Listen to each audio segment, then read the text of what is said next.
ಉಡಾಯಿಸೋ ಖಾರ ಬಣ್ಣ ರುಚಿಯನ್ನು ನೀಡುತ್ತದೆ. ಮೆಣಸಿನ ಪುಡಿ ಚಿಂದಿ ಉಡಾಯಿಸೋ ಖಾರ ಬಣ್ಣ ರುಚಿ. ಇದೆಲ್ಲ ನಾನು ಪ್ರತಿದಿನ ನಾನೇನು ಗಮನಿಸ್ತಾ ಇದ್ದೇನೆ. ನಿಮ್ಮೆಲ್ಲರಿಗೂ ಗೊತ್ತಂಥ ರೀತಿಯಲ್ಲಿ ನನಗೆ ಆರೋಗ್ಯದ ಸಮಸ್ಯೆಗಳಿಲ್ಲದೆ ಹೋಗಿದ್ರೆ ಬಹುಶಃ ಇಷ್ಟೊತ್ತಿಗೆ ನಾನು ಅಲ್ಲೇ ಒಂದು ವಾರ ಕ್ಯಾಂಪ್ ಮಾಡಿದೆ. ನಾನು ಹಿಂದೆ ಆಕಸ್ಮಿಕವಾಗಿ ರಾಜ್ಯದ ಮುಖ್ಯಮಂತ್ರಿಯಾಗಿ ಇಂಥ ಪರಿಸ್ಥಿತಿನಲ್ಲಿ ಯಾವ ರೀತಿ ನಡ್ಕೋಬೇಕು ಅಂತಕ್ಕಂಥದ್ದನ್ನು ಈಗಾಗಲೇ ಆ ಸಂದರ್ಭದಲ್ಲಿ ಜವಾಬ್ದಾರಿ ನಿರ್ವಹಣೆ ಮಾಡಿದ್ದೇನೆ. ಉದಾಹರಣೆಗೆ ನಿಮಗೆಲ್ಲ ಗೊತ್ತಿದೆ, ಕೊಡಗಿನ ಭಾರಿ ಅನಾಹುತ 2018 ಆದಂಥದ್ದೇನಿದೆ, ತಕ್ಷಣ ಯಾವ ರೀತಿಯ ಕ್ರಮಗಳನ್ನ ನಾನು ತೆಗೆದುಕೊಂಡೆ. ಇವತ್ತು ಮನೆ ಬಿದ್ದೋದಂಥ ಕುಟುಂಬಗಳಿಗೆ ಯಾವ ರೀತಿ ಪರಿಹಾರ ಕೊಟ್ಟೆ, ಸಂಪೂರ್ಣ ಮನೆ ಹೋದಂಥದಿಗೆ 1,000 ಮನೆ ಕಟ್ತಕ್ಕಂಥ ನಿರ್ಧಾರ ಮಾಡಿ 10 ಲಕ್ಷ ರೂಪಾಯಿಗಳ ವೆಚ್ಚದಲ್ಲಿ ಮನೆ ನಿರ್ಮಾಣ ಮಾಡಿಕೊಟ್ಟು 1 ಲಕ್ಷ ರೂಪಾಯಿವರೆಗೆ ತಕ್ಷಣ ಪರಿಹಾರ ಕೊಟ್ಟು ಮನೆ ಅವರಿಗೆ ಸಂಪೂರ್ಣ ಮಾಡಿ ಕೊಡೋವರೆಗೆ ತಿಂಗಳಿಗೆ 10,000 ರೂಪಾಯಿ ರೆಂಟ್ ಕೊಟ್ಟೆ, ಬಾಡಿಗೆನ ಅವರಿಗೆ. ಹೇಳ್ತಾ ಹೋದರೆ ಹಲವಾರು ವಿಷಯಗಳನ್ನು ನಾನು ಹೇಳಬಲ್ಲೆ. ನಾನು ಯಾವ ರೀತಿ ಕೆಲಸ ನಿರ್ವಹಿಸಬೇಕಿದ್ರೆ ಈ ಸರ್ಕಾರದಲ್ಲಿ ವಿರೋಧ ಪಕ್ಷಗಳು ನಾವೇನಾದ್ರು ಚರ್ಚೆ ಮಾಡಿದ್ರೆ ನೀವೇನು ಮಾಡಿದ್ದೀರಿ ಅಂತಾರೆ, ನಿಮ್ಮ ಕಾಲದಲ್ಲಿ ಏನಾಯಿತು ಅಂತ ಹೇಳ್ತೀರಿ. ಅದರ ಹಿನ್ನೆಲೆಯಲ್ಲಿ ನಾನು ಉದಾಹರಣೆ ಕೊಟ್ಟೆ, ನನ್ನ ಜವಾಬ್ದಾರಿ ಯಾವ ರೀತಿ ನಿರ್ವಹಿಸಿದ್ದೇನೆ ಅಂತ ಹೇಳಿ. ನಾನು ರಾಜ್ಯ ಸರ್ಕಾರಕ್ಕೆ ಒಂದು ಕಿವಿ ಮಾತು ಹೇಳಲಿಕ್ಕೆ ಬಯಸ್ತೀನಿ. ಪದೇ ಪದೇ ನೀವು ಕೇಂದ್ರ ಸರ್ಕಾರದ ಜೊತೆ ಘರ್ಷಣೆಗೆ ಹೋಗಬೇಡಿ. ಘರ್ಷಣೆಗೆ ಹೋಗೋದ್ರಿಂದ ಏನೂ ಸಿಗೋದಿಲ್ಲ. ವಿಶ್ವಾಸದಲ್ಲಿ ಹೌದು, ಹಲವಾರು ವಿಷಯದಲ್ಲಿ ನಾನಿವತ್ತು ಕೇಂದ್ರದಲ್ಲಿ ಮಂತ್ರಿ ಇರ್ಬೋದು, ನನಗೆ ಗೊತ್ತಿದೆ ಕೆಲವು ವಿಷಯಗಳು, ನಾನು ಮಾತಾಡೋದಿಲ್ಲ. ಆದರೆ ನಾನು ಒಂದು ಮಾತು ಹೇಳ್ತೀನಿ, ಕೇಂದ್ರ ಸರ್ಕಾರದಿಂದ ನನಗೆ ನರೇಂದ್ರ ಮೋದಿಯವರು ಗೌರವಾನ್ವಿತ ಪ್ರಧಾನಮಂತ್ರಿಗಳೇನಿದ್ದಾರೆ ಅವ್ರ ಮೇಲೆ ವಿಶ್ವಾಸವೂ ಇದೆ, ನಂಬಿಕೆಯೂ ಇದೆ. ನೀವು ಸರಿಯಾದ ರೀತಿಯಲ್ಲಿ ಬಂದು ಒಂದು ವಿಶ್ವಾಸದಲ್ಲಿ ನೀವು ಅಲ್ಲಾಗಿರ್ತಕ್ಕಂಥ ಅನಾಹುತಗಳ ಬಗ್ಗೆ ನೆರವು ನೀಡಿ ಅಂತಕ್ಕಂಥದ್ದು ಅದಕ್ಕೂ ಒಂದು ಸೌಜನ್ಯ ಅನ್ನೋದಿದೆ.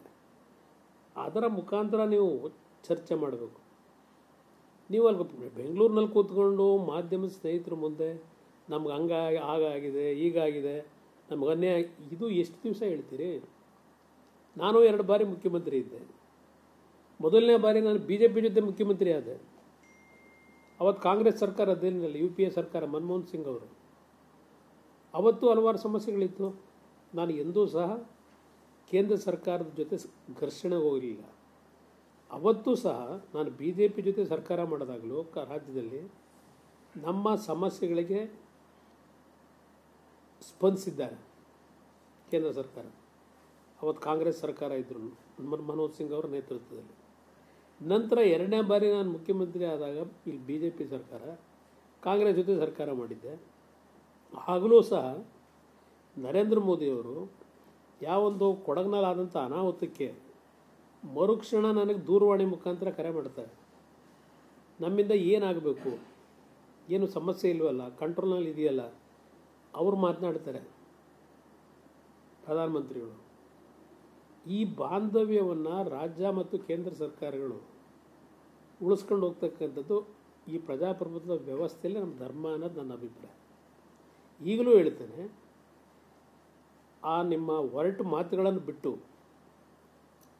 ಇಲ್ಲಿವರೆಗೆ ಯಾರಾದರೂ ಒಬ್ಬ ರಾಜ್ಯದ ಮಂತ್ರಿ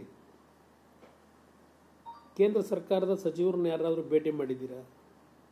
ಇಷ್ಟೆಲ್ಲ ಸಮಸ್ಯೆ ಆಗಿದೆ ಅಂತೇಳಿ, ಇಷ್ಟೆಲ್ಲ ಅನಾಹುತಗಳಾದರೂ ಒಂದು ಕೇಂದ್ರ ಸರ್ಕಾರದಿಂದ ನಿಯೋಗ ಕಳಿಸಿ ಇವತ್ತು ಏನಾಗಿರತಕ್ಕಂಥ ಡ್ಯಾಮೇಜ್ಗಳನ್ನು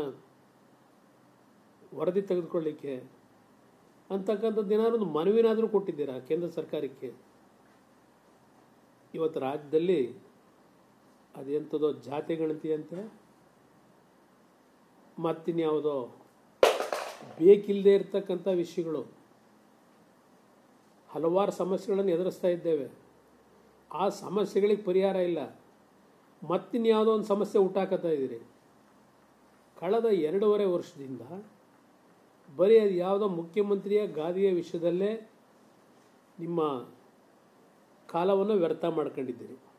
ಅದರ ಬಗ್ಗೆನೇ ಚರ್ಚೆ ಮಾಡ್ಕೊಂಡು ಜನಸಾಮಾನ್ಯರ ಸಮಸ್ಯೆಗಳ ಬಗ್ಗೆ ಏನೋ 2,000 ರೂಪಾಯಿ ಕೊಟ್ಟ ತಕ್ಷಣ ಏನವರ ಕುಟುಂಬಗಳು ಏನು ನೆಮ್ಮದಿಯಿಂದ ಬದುಕಲಿಕ್ಕೆ ಸಾಧ್ಯವಾ?